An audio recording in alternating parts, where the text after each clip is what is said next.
The Fanfiction Power Hour is a comedy podcast between friends that does not attempt straightforward readings. The links to the fanfictions are in the description if you would prefer an unaltered experience and to support the authors by giving the stories a like.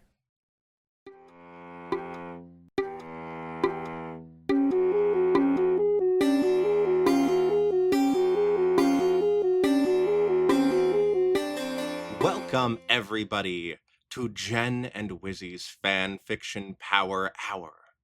I am your host for tonight, Wizzy Puff, joined as always by the lovely Jen. Hello, I'm Jen. Last name pending. And tonight, you're in for a treat, because we have a very special guest. Please welcome the Fanfiction author, dashie04, aka Dashie. Hi. I just kind of walked in. Yeah, Wizzy kind of keeps forgetting to buy a door. Well, it keeps turning out well. Look at it keeps walking in. We keep getting interesting guests on the podcast. I mean, we're getting lucky. I think you're looking at the downside too much. But one of these days, you never know when we're going to get another Chase on the podcast. Okay, that was one time. And he better not show up again. Certainly not later this month. All right. Welcome in, Dashie. Thank you so much for being here. Oh, pleasure is mine. I was wondering, out of the fics that you've written, we haven't actually read any of them yet on the podcast, so which one would you recommend the most? I do experimental fiction. If you want my most popular one, that's Zephyrina/Zip. Okay. The one I'm most proud of is Fragmented. Okay. Yeah, we usually do like 3,000 to 4,000 word fics, so... That's all I write. Perfect. If I write anything longer than 3,000 words, check to make sure if I'm okay. I say as I'm writing a monstrous long fic. Okay, but that's the one. You gotta work on at least one long fic at a time. Alright. Hopefully we can get around to reading one of those on the podcast. But for tonight, we're going to be reading The Perks of Changing into a Wallflower by Micah. So, out of the Wallflower fics that we have read, is this like the third or fourth? This, I believe, would be technically the third, although Wallflower did show up in the That Isn't My Daughter or whatever. Oh. Something, my daughter. Yeah. This will be the first Wallflower Blush story, though, where we don't have what's his name involved at all. Sunset? No. Although technically true, yes. Well, maybe. We haven't read it yet. The Sleepless Beholder, I believe. Oh! That's hilarious. How are they involved in the other ones? Wrote two of them, did the art for one of them. Okay. Man. I believe. Let me check to make sure this is right. Yeah, I'm right. All right, it was called Where's My Daughter? Oh, yeah. All right. Well, this... And... Sorry, I was going to say, their other fic is Wallflower Going to Kill Me that we read. Not on the fanfiction site anymore. Not on Fanfiction anymore. Oh, dang. That one is so good, too. So all the more reason to check out our episode. Yeah! Only place where you can find this besides, the regular places. But this is the best place to find it. The Internet Archive. Yeah, I was going to say that or FimFetch, which Jen had introduced me to a while back. Alright, but tonight, we're going to be reading The Perks of Changing into a Wallflower by Micah. And it better live up to the Sleepless Beholder's standard. Chapter 1. The only chapter? The Perks of Changing into a Wallflower. My name is Wallflower Blush, and I am the most dangerous changeling in Equestria that you'll ever meet. You would never know who I am, if you ever saw me. I look exactly the same as all the other drones. Ink black with a horned head, blue glassy eyes, exoskeleton, and hollow legs. Sure, I may be about 3 feet ahead of the main line of fence, leading the invasion of your town, but when a swarm of ravenous changelings are charging toward your front door, ready to suck away your entire livelihood in the span of seconds, do you bother to notice those 3 feet? So there's not much point in trying to spot me. You are doomed anyway. You and all your friends shall fall. Decades of love, memories, will be sucked away, and you will be drained and exhausted on your doorstep. The same kind of 6-inch doorstep repeated 20,000 times over on suburban streets. And no one will blink. The world will not miss you. That's one thing I notice. After our hive completes an invasion, even a large-scale one like the one at Canterlot, everything feels eerily the same. Sure, the ponies lie limp and unconscious, scattered all over the street. Why some ponies have the urge to run outside when disaster is approaching, I shall never understand. But the brick walls on the houses do not age.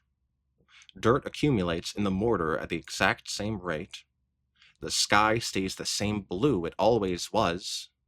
The plants, even with a few clipped branches and scythed leaves, quickly return to normal growth. The weather is the same as before we came. Partly clear skies, winds out the southwest. Watch for wake turbulence over the mountains. The world does not miss us. Not that I mind, though. In this line of work, it pays to be invisible. Doodly doodly doo. Our queen tells us that the exemplary changeling drone is one who is invisible. One who quickly pounces on their prey, harvests love from them, wraps the body up in a cocoon for leftovers, then leaves like they never came. Like they're invisible. That makes me the perfect exemplary changeling drone. To date, I have harvested love out of 586 ponies whilst in combat. The most of any drone in the hive, and twice the number the queen has. How do I know this? We're all supposed to keep tally of each other's harvests during combat, and if one changeling falls behind the quota, we must report them to the queen. The only changeling who doesn't have to care about numbers is the queen. She just keeps tally with the fullness of her stomach from the tributes of harvested love we each give to her. Like other changelings in the hive, I keep a tally on my own small rock. Each tally mark represents one pony. Some are mares, some are stallions, some are fighters, some are flyers, some are yellow, some are blue. Each one a 4-inch tally mark. Numbers are the ultimate anonymizer. Although most of us drones choose names for ourselves, officially we are just nameless numbers, distinguished by the number of ponies we have harvested from or offered as tribute to the queen. Excuse me, our queen. I am 586. Yo, if I were actually a changeling with, like Eugen, then I would definitely try and keep my number at 69, and then you could keep yours at 69, or something like 420, something like that, and we could be matching. It'd be amazing. Oh my gosh, yes, that would be great. I'm gonna be, like, starving because I'm only consuming 69 people worth of love, and that's not apparently healthy. Also, the queen will probably kill you. Okay. But it would be worth the meme. Did it for the meme. Yeah. I am 586, so I get to lead the troops during invasions and get first pick at whatever love there is to harvest. Whereas 153 or 115 or lower would be behind me. The queen is 277, but she sits well behind the front lines, directing the invasion. Can this number represent everything about us? Of course not. It represents the only one thing that we are valued for. I am better than the queen, our queen. Why am I not queen? When we come to your village and it's more than a courtesy call, you become a number to us. Every aspect of your life, the house we raised, the love for your mare friend we stole, the bite marks we made to your flank when you tried to fight back, all condensed into a single number, 342. Does it make you feel better that it was nothing personal? As the memories of your perfect family living the middle-class equestrian dream all slowly slip away from your mind, and you feel the pressure of green goop as we wrap you in our cocoon. You are 342. And it's impossible to condense so much information about each pony into a 3-digit number. The Queen tells us if we were to remember all the details about every single pony we harvested from, our hollow heads would explode. I think that's a lie, though. I've never heard of a changeling's head actually exploding, except for Twilight that. gets it. Oh, sorry. They were actually making a similar joke. I stole it. Damn. Wizzy, that's just rude. I'm sorry. You can cut it out. Just let the author have this one. No, we're not cutting it out. No. We're gonna show you for the scum you are. Micah, forgive me. Except for that one time 2 weeks ago when a brave farm pony stabbed straight through a drone's skull with a pitchfork, breaking the core energy inside. Once that core is broken, consciousness and changeling magic quickly fades away, and no amount of shapeshifting can save from death by impalement. Similarly, if I am butchered or eaten while I am shapeshifted, my drone form will be injured as well. I saw the changeling's skull get cracked right in front of me. I was in the form of a sugar beet, growing amongst the crops, and no, I was not upset. The changeling was not my friend. We weren't even hatched from the same egg clutch.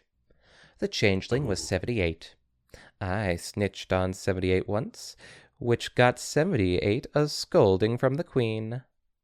Only harvested love from 78 ponies? Incompetent fool, you better shape up to our standards, puny little drone, lest you be left out in the cold to die like 83, 21, and 56. Oh, 69 would never be acceptable. Invisibility is only possible when you choose to forget. All right, take it away, Dashie. I remember once, I shapeshifted into a small flower growing in a sidewalk crack. A simple daisy, yellow in the center, with white petals, a green stem, and 2 green leaves slightly wrinkled at the edges. Just like the one next to me, and the one in the next crack in the sidewalk. A unicorn mare stopped along the path to smell my plain, vegetal scent. Even if my current form lacked the sense of sight or hearing, my changeling magic would sense her love close by, the classic candy-sweet signature of a female unicorn. And I waited. It took me a lot of effort to recreate the exact scent of this species of flower.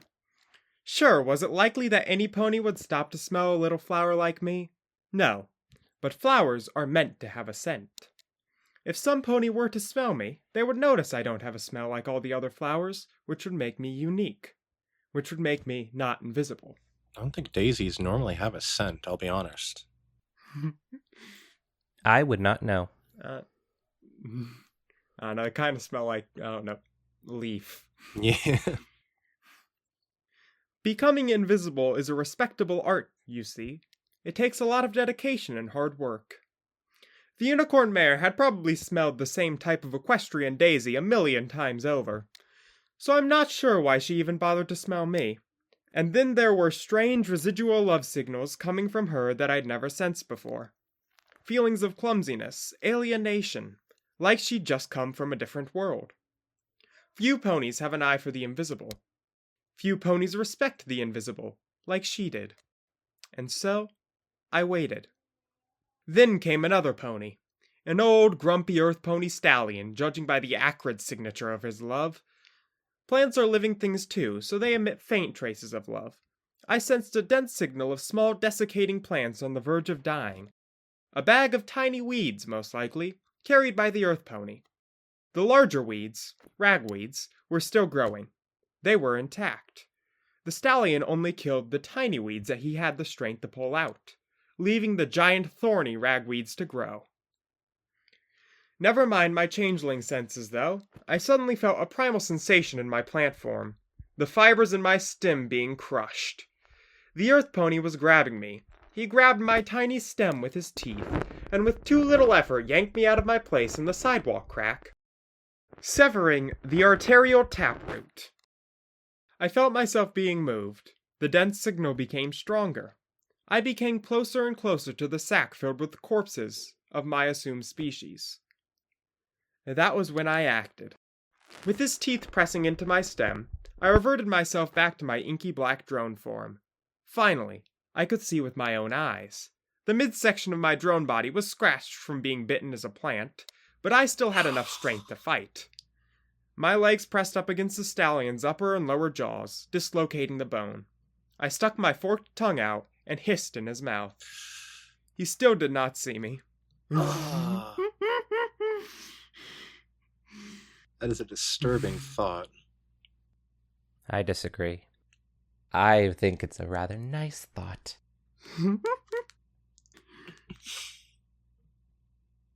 He still did not see me. His eyes rolled back from the shock that overcame him. No respect for the invisible. By this time, the village had been completely cleared out once I had revealed myself. The ponies in the street had run up to the top floors of their houses and pulled their shutters closed. But their eyes peeked through the slivers in the wooden slats, and they stared at me, as if they had some sick obsession with my drone form. The unicorn mare from earlier, she had a golden coat and a red-yellow variegated mane. I could now see, stood on her hind legs and poked her head out from the unshuttered second-floor window of her home. She stared not at my drone form, but at the crack in the sidewalk where I was once firmly planted. And although she was silent, the signature of the love emanating from her almost directly translated into words. Where did the flower go? Where did the flower go? With that, I flew off, carrying away the stallion wrapped in a green cocoon, leaving the burlap sack of dying weeds lying in some dirt. Burlap is biodegradable. With any luck, they'll all grow back. And looking back at that golden unicorn, staring at the sidewalk crack, for a moment, I wondered if there ever needed to be a war to begin with. Time skip. I really like the line where she's like, "Where did the flower go?" I'll be honest. Poetic. Every changeling drone, alike as we are, have a special range of forms that we are particularly good at shapeshifting into. For example, all drones, including me, can take on the form of a pony. But some are better at unicorns, while some are better at emulating the smooth, slow wing beat of a pegasi. Unlike other drones, I have a particular talent for shapeshifting into objects that blend in with the background, especially small plants. Oh, I get it, Wallflower. Makes sense. We'll see. See, most changelings can try to transform into small, nondiscrete objects, but they lack the concentration to get it right. The tree sapling's roots are usually shaped for the local environment. The stem doesn't lean subtly towards the sun. The fern leaves don't twitch the right way when filtered breezes reach the forest floor. Imagine this. You are a flower growing in the sidewalk crack. A short yellow dandelion, about 3 inches tall. You can't just have thin yellow petals, a long green stem with little hairs on the surface, 2 green leaves, and expect to blend in. Imagine how your roots must meander through the joints in the concrete, searching for the moist dirt at the bottom of the 4-inch concrete panel. How your stem stretches out towards the sun. Did you ever stop to think about these things? You probably haven't. Don't lie to me. You probably thought a dandelion wasn't worth your attention. Every plant is important. Every plant has value. Even the wildflowers in the sidewalk crack. Preach it! I like dandelions when I blow the little flower off and I make more weeds. Yeah! Spread the species. But you gotta make a wish. Always gotta make a wish. I wish I didn't have to make a wish. Ooh! And then you just broke the universe with your paradox. Fun. I can immediately tell a real flower from a badly disguised changeling, because other drones will get the little details wrong, not fully understanding the plant's behavior. They never stop to look at the flowers like I do. Invisibility is about going beyond yourself and understanding the world around you. Some changelings claim to boast a similar ability to mine. They're able to contort their bodies into sizes barely visible to the naked eye. A grain of sand, a speck of dust, or even a microscopic amoeba. But these forms are difficult to control. The smaller you go, or if you go very large, the more energy you consume shapeshifting. And is it even worth the energy? Are you really that invisible? Put yourself on a microscope slide in a lab, and you're still front and center, no matter how small you are. It's not about being unseen that makes you invisible. It's being so overlooked that every pony filters you out of their mind. It's the world around you that decides if you're invisible or not. Once, I harvested love from an entire platoon of slash-and-burn loggers by simply disguising myself as a tree sapling they would likely burn. Protected by my exoskeleton, I charged at them. By entire changeling body aflame. Probably deserved. Yeah, I mean, if they're just burning down a forest, I can't really blame her this time. Yeah. Eco-terrorist wallflower blush. That actually sounds like a sick fic in its own right. That does. They don't look at the trees. Sure, they look at them to point their chainsaws and lighters at them, but did they really look at that tree? Did they see how it reaches toward the sunlight? How its trunk slowly expands, stubbornly trying to shed its thick layer of old, cracked bark? All they care about is their goal for this job, to clear the forest. And I know this. I know how selfish they are. Invisibility is about understanding how others think. Doodly-doodly-doo. The sick foals were not supposed to be the... Oh, no! Hell of a way to open it. Oh, God. Oh, more baby pony death. Yay. That's what I need in my life. Okay. The sick foals were not supposed to be there.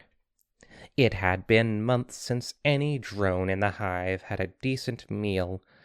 We were pushed out of Canterlot for 7 failed invasions. The ponies were on especially high guard. Most of our love reserves, captured creatures wrapped in cocoons, had been used up for tributes to keep the queen alive.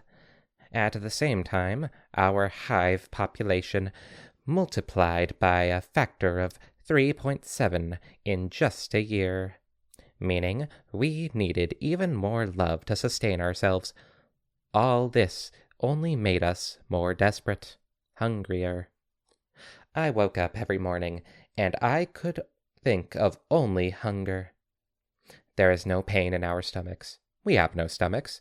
We feel a gaping void inside and out, like a black hole punched through our entire body, and the void sucks away all other thoughts.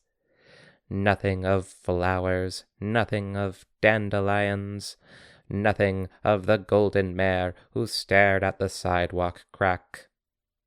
I, as a being, did not exist. I was not Wallflower Blush. I was not even a drone. I was hunger, pure, raging, primal hunger. The time came for one final invasion attempt, to stop our hive from resorting to cannibalism. The Queen directed us to a military warehouse on the edge of Canterlot, where our insiders think the dome force field around the city is being controlled. I led my troop of 14 other drones to the outskirts. Turning off the dirt road, we reached a large white concrete building at the end of a densely forested driveway. We disguised ourselves as mail parcels and waited to be taken in from the doorstep. And so I waited. I waited for hours. But I was hunger, and my hunger could not wait another minute. At last the door opened. I was the first parcel to be picked up, the first smell of the love of a fresh, living pony, and I snapped back into drone form. Even before my sight could return, my hunger began to inhale, to harvest the love of the pony in front of me. No, I whispered to myself. The foal was crying. Her eye was bandaged, and her mane tired and gray from years of sickness. This was no military warehouse. This was a children's hospital. I stopped inhaling within half a second, but that was already a lot. I harvest a lot faster than you can blink. It's one cursed reason why I'm such a dangerous changeling. After 3 seconds, the foal stopped crying. The shock of the love harvesting spell must have been too much for the foal, because her legs turned to paper and she fell to the floor, and her eyes and mouth would not close. There was no pulse. That happens a lot to the younger prey. The intensity of our harvesting spell is optimized for the higher weight of an adult pony. Strictly speaking, we avoid attacking young foals for this reason. Prey that dies after one harvest, after all, cannot be cocooned to be saved for reserves and the Queen's tribute. The foal had stopped crying. Hunger killed the foal, not I. I do not exist. I am invisible, like a good drone should be. Oh my god. Wallflower? That's not how it works. Yeah, no. That's on you, buddy. If you can't prove it, then it didn't happen. The remainder of the huddle of foals, plus a nurse, 20 ponies at least, shuddered in fear.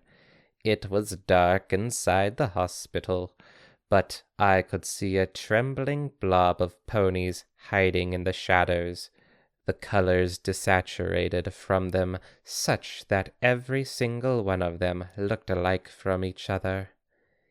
It's a familiar sight during our equestrian invasions. "Get out!" I hissed at them, because the only sound a drone can make is hiss. "Get out!" The rest of the sick foals ran off to somewhere else. I instructed my troops not to follow them.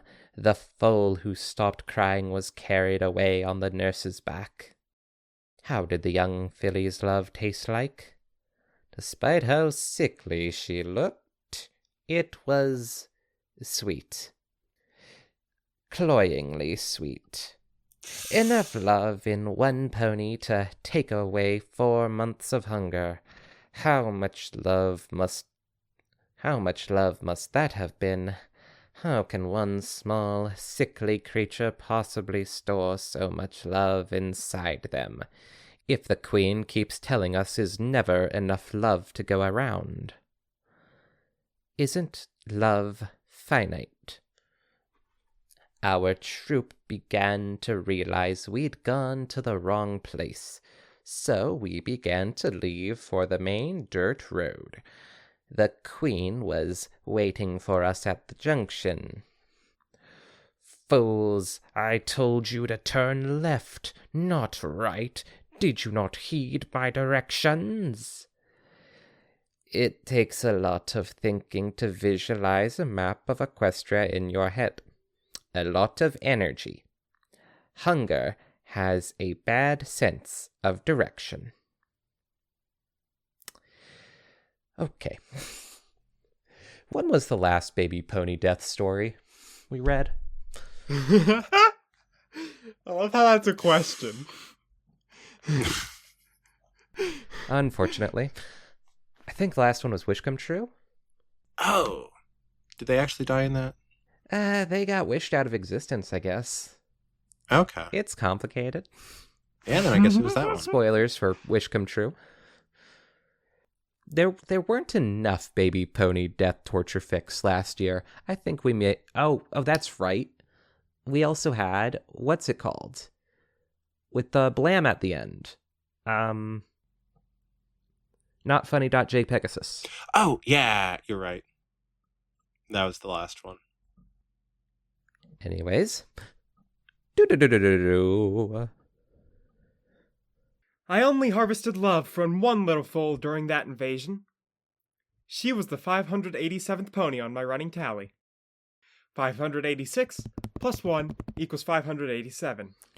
Oh, got that sick changeling math. That was really smart and quick math done by Wallflower. That's not a big increase, just one more. Or a 0.17% increase. 587. Looks almost as big as 586. But I can make that number look like a very big number. 587 point 0.000000000. Bravo. There, I have a big number. I am good at remembering numbers, which is why I remember number 587 so well. There are a lot of numbers to remember in this line of work. Numbers about quantity of love harvested per pony, interquartile age range of ponies harvested from, percentage of ponies cocoon distributes, percentage of ponies who have died from harvesting, numbers like 587. I am hollow, like a good, invisibly obedient drone should be, filled with nothing but numbers. And I think my head's about to explode. Oh, I hope that's how this ends. Oh my god. Chrysalis was right. She was like, see, I warned you. Hashtag kill Wallflower. Back at the hive, there was loud hissing and celebration. Overall, the invasion was a success. One of the other troops reached the correct military warehouse and destroyed the magic dome shield, allowing the other 10 troops to invade Canterlot and harvest enough love for the whole hive. The queen licked her lips at the long lines of cocoons offered to her as tribute. All that was mentioned of my 587th pony was a brief record of a pony foal that died before it could be offered as a tribute, or a non-tributable harvest. And one isolated troop taking a wrong turn during the heat of the invasion was a common mistake. Oh, it's a common mistake. It happens all the time, don't worry. Yeah. Get over it. It's They fine. kill some foals sometimes. It's like, okay, getting 2 little tributes to the queen, that is worth death. But, taking a wrong turn, accidentally harvesting a children's hospital, that's a forgivable offense. A forgivable blunder in an otherwise exemplary combat record, the Queen said to me. Go now, return to your normal duties. In other words, everything was like normal. With enough love reserves to not need to invade for at least the next 6 months, the Queen let us return to our stations in the hive. I stood on guard duty at one of our hive entrances, half of the time shapeshifted as a flower, but the other half in my drone form, because I really like to see with my eyes the very few hardy wildflowers that manage to grow in the otherwise barren landscape around our hive. No drone ever seems to notice the wildflowers, unless their wings clip one of the tall ones and they curse at it. It really is quite interesting, though. Why are there so few plants around the changeling hive? It's not a question of soil quality. Plenty of plants grow in the poor mountain soils of Canterlot, for example. I want to study the soil and weather around our hive further, then go on a journey across Equestria to find plants well suited to our environment. The Queen would never allow the trip, but I'll go anyway. The Queen has no hold over me. How can she when she can't even pick me out from the crowd of drones? I have twice her harvest count. I could drain all the love out of the Queen in one fell swoop. She's just lucky that I don't want to be queen of her stupid hive. Perhaps I'll go to the Kieran lands. Oh, what are the Kieran lands? Oh, okay, so this is important to know. Wizzy doesn't watch the show. Ah, that makes sense. The Karens are a group of, like, flammable lion horses. Oh? Yeah, that's the best way to describe them. If they get angry, they, well, explode. Oh, like a changeling's head. Yep. And, yeah, there's a bunch of, like, history in the episode. We're not going to get into that. Just know that they set fire to themselves and they look like lions. Dang. This sounds really cool. I thought the last species I'd have to learn about was the diamond dogs. Nope. You're getting another one. I'm sure there's probably some others, but I can't think of any. Perhaps I'll go to the Kieran lands. The plants there must have unique adaptations to the ground being periodically scorched. I know I can make a lush garden in our hive. With enough care and dedication, you can make a beautiful garden in any climate or terrain. It will be a gathering place where our young hatchlings can play. Those foals in the hospital, Aww. and the one foal who will never play again because of me. I kept wanting to say the number 587 out loud. 587, 587.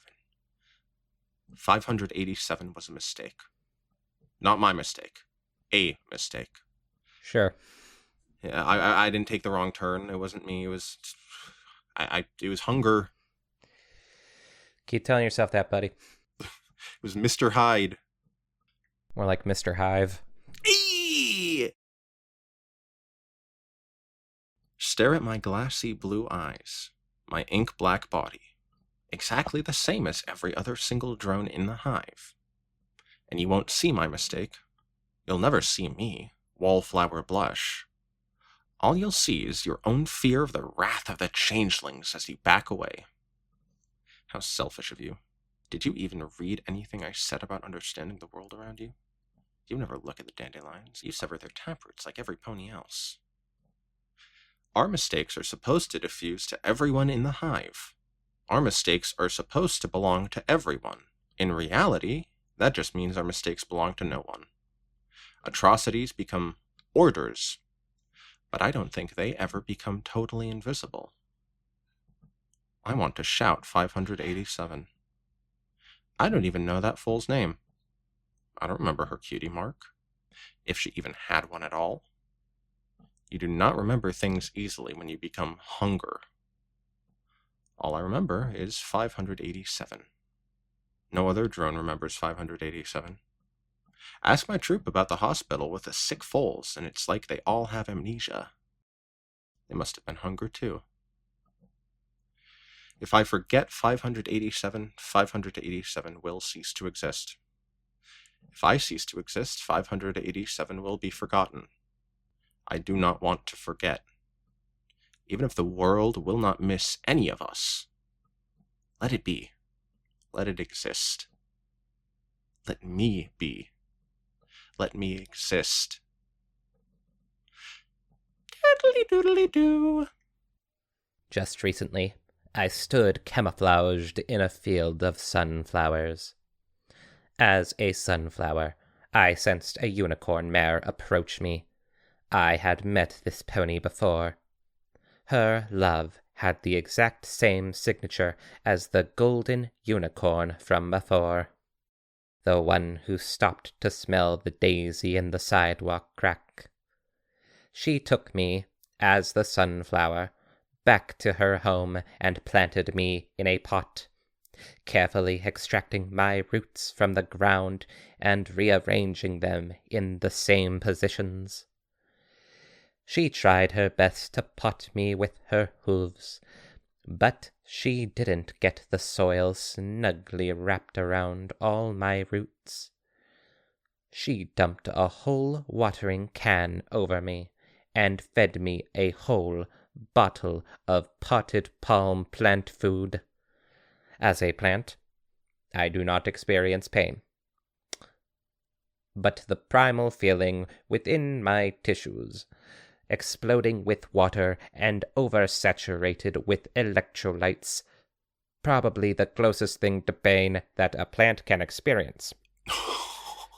5 more days of this, and any sunflower would die. But as I settled into the pot, I swore I could have felt some love percolating from the pony, satiating my changling hunger. Which is funny, because I didn't harvest anything. I did not feel the urge to hiss or bite. Late at night, when the golden unicorn was fast asleep, I shifted back into my drone form, opened the window, and flew back into the sunflower field. I carefully removed a sunflower from a congested patch. The void I left quickly filled itself. I returned to plant this new sunflower into the pot.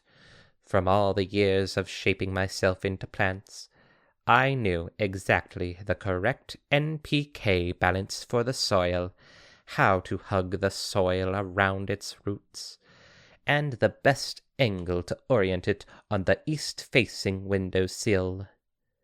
I was a gardener, just like that pony, and the faint love coming from the sunflower told me that I did a good job. So I gotta know. A lot of shows like Avatar and whatnot have a map of their world that you can look at.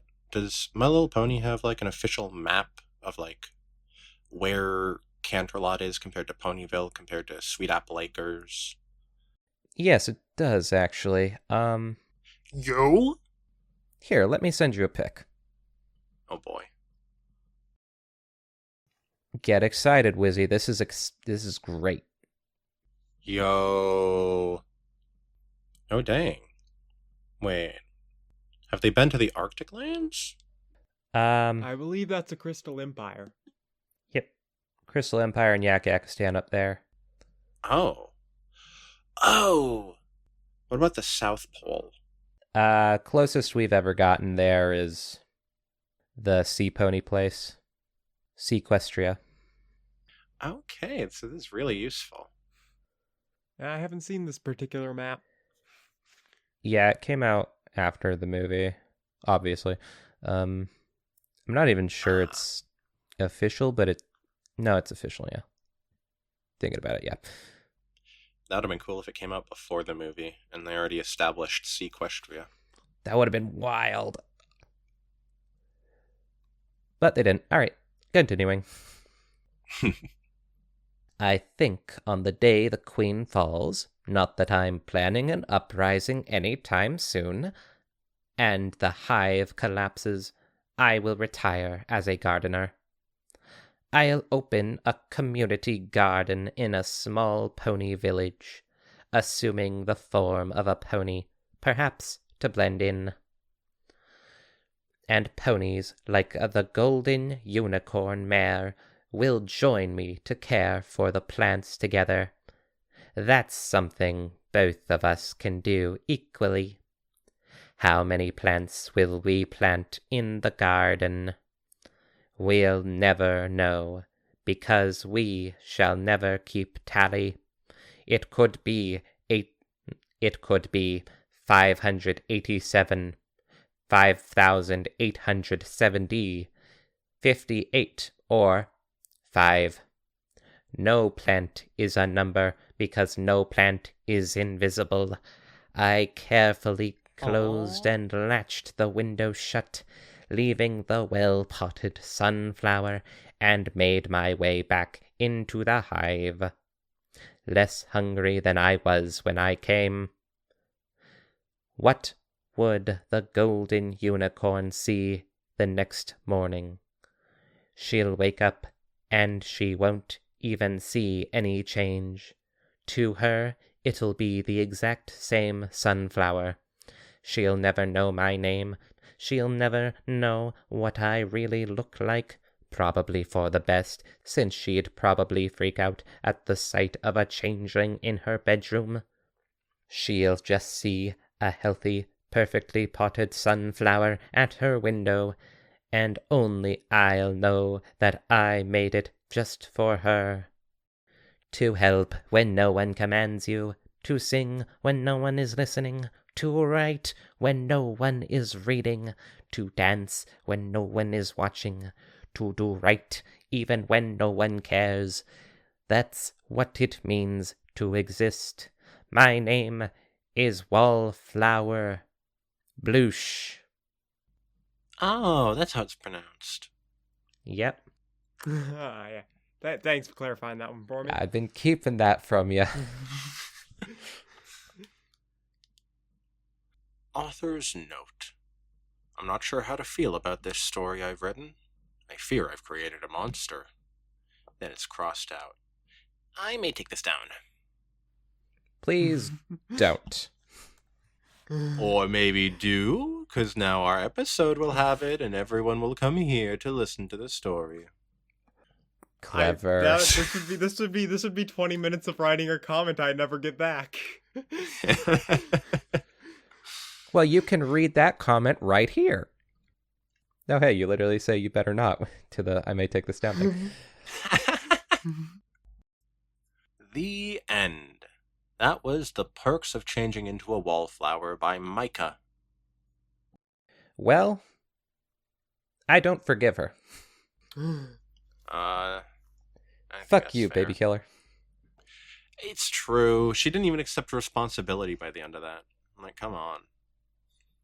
Yep.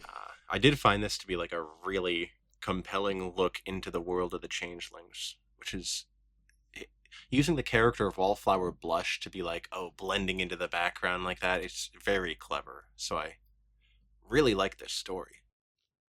I really like this story because I do like Wizzy said. I like how she uses Wallflower's character as invisible, and that the whole story is just about being invisible, and I really like that. Yeah. What it means to be invisible. That reminds me of a story that I've recently read. The Invisible Life of Addie LaRue. I think it's French or something. I don't know. Anyways, in that story, a woman's cursed and people can't remember her. It's pretty good. Very interesting. How old is that book exactly? Or is that story? Oh, it's definitely come out in our existence. Oh, okay. Never mind then. I guess French things just Let's sound see. old. Originally published October 6th, 2020. It's by V.E. Schwab. Ooh. What a great name. So anyways, yep, I liked it. Could have used less baby killing. Frankly, I think too many stories on this site have baby killing. And I'm getting sick of it. Yeah, it's definitely the most common way for authors on here to be easily tugging at the heartstrings and making you, kind of devastated, traumatized by their Yeah. work. It never makes me like the story more, but it never makes me... Like, I try to remain objective. It doesn't make me hate the story. Well, specifically in The Witching Hour, I did think that using the CMC in that was the best option. Like, they were really fitting characters for that story, so I think it made sense that that one was, like, baby pony torture, but... I mean, to be fair to that one's also, like... spoilers for that one, I guess. It's a bit more iffy on if it could be counted as baby pony torture, death fix. I think it definitely counts in my book, but I could see where an argument could be made. I mean, I barely read fan fiction on the site, I'm gonna be honest, so I don't care about spoilers. Well, the audience does. Oh, that's fair. That's a joke. We don't have an audience. Of course it counts as torture. But they also might not be ponies, or they also might not be babies. Oh, I never even really thought about that. Nah, they're babies. That's my headcanon. Yeah, sure. That one's a good episode. Go check that out. As far as, baby pony death torture, whatever in the fix, yeah, I totally agree that usually it doesn't really add anything to it, and at worst, it makes it worse. Yeah. This one, I could see where they were going with it. I didn't mind it, I guess. Well, I did mind it in the way that I mind any baby death in fiction. But, like, it wasn't utilized poorly. Maybe this story could have done with one more break. I agree. Yeah. But overall, I do think that this was a good story. It filled the urge that I had to read a story where the changelings are more humanized, I guess. And, I don't know. Haven't actually read a story like that since... I mean, Celestia Code is kind of about that, but not really from inside the hive. Sure. I guess you're not wrong about that. I definitely liked it. I think that it was a very good story. It was actually a pretty perfect length. Yeah. For a story like this, I really do like the way it was written. Just Wallflower here, how she narrates the story. It's how I would imagine a changeling drone to narrate a story.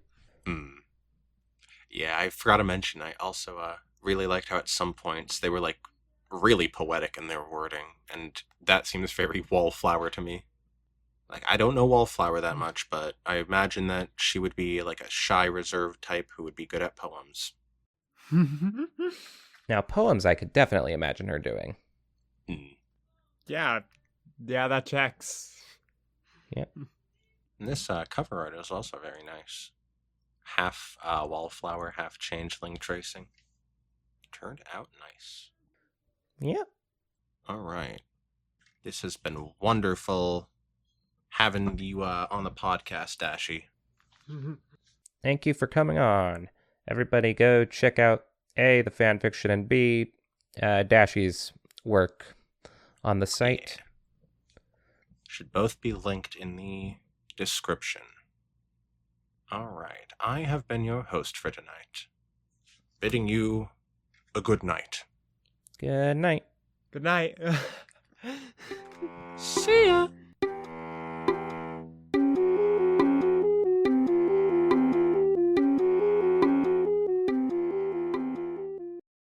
Sorry, hold on there, Wizzy. I have to do this. The only chapter. Yep. Tom, if you could... Tom Hanks is our editor, by the way. Tom, if you could splice that in. Thank you. Thank you, Tom Hanks. Loved you in Toy Story.